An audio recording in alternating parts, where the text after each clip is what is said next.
അല്ല, അത് രാഷ്ട്രീയ നേട്ടത്തിനല്ല എന്നല്ലേ അവരും പറഞ്ഞുകൊണ്ടിരിക്കുന്നത്. രാഷ്ട്രീയ നേട്ടത്തിന് വേണ്ടി ചെയ്തതാണ് എന്നുള്ള ജനസംശയം ശക്തമാണ്.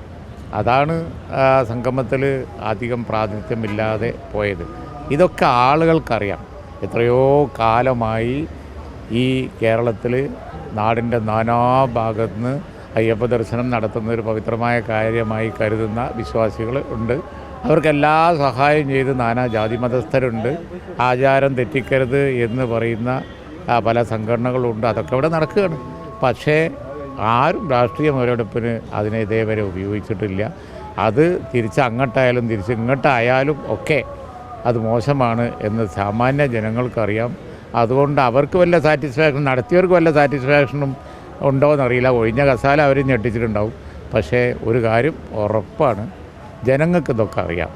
ന്യൂനപക്ഷ ഭൂരിപക്ഷ കാർഡ് കാണിച്ച് ഓരോ കാലത്ത് എന്തെങ്കിലും ചെയ്താൽ അതൊന്നും അടുത്ത തെരഞ്ഞെടുപ്പിൽ പ്രതിഫലിക്കില്ല. ജനങ്ങൾ കാത്തിരിക്കുകയാണ് അവസരം.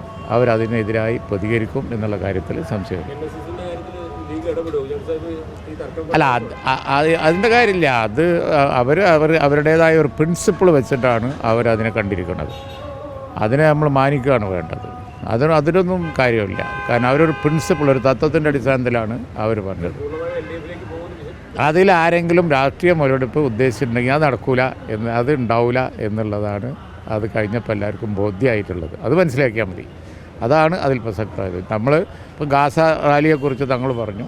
അവിടെ എല്ലാ മതമേലധ്യക്ഷന്മാർ, അതുപോലെ തന്നെ ഭൂരിപക്ഷ മതവിശ്വാസികളുടെ ആചാര്യന്മാർ, ന്യൂനപക്ഷ പണ്ഡിതന്മാർ, ആളുകൾ, പലസ്തീൻ അംബാസഡർ, അങ്ങനെ ശ്രദ്ധേയമായ ഒരു വലിയ ജനമുന്നേറ്റമാണ് ഗാസക്ക് വേണ്ടി ഉയരുന്ന ഒരു ശബ്ദമാണ് നാളെ എറണാകുളത്ത് ബഹുമാനപ്പെട്ട തങ്ങൾ ഉദ്ഘാടനം ചെയ്യുന്നത്.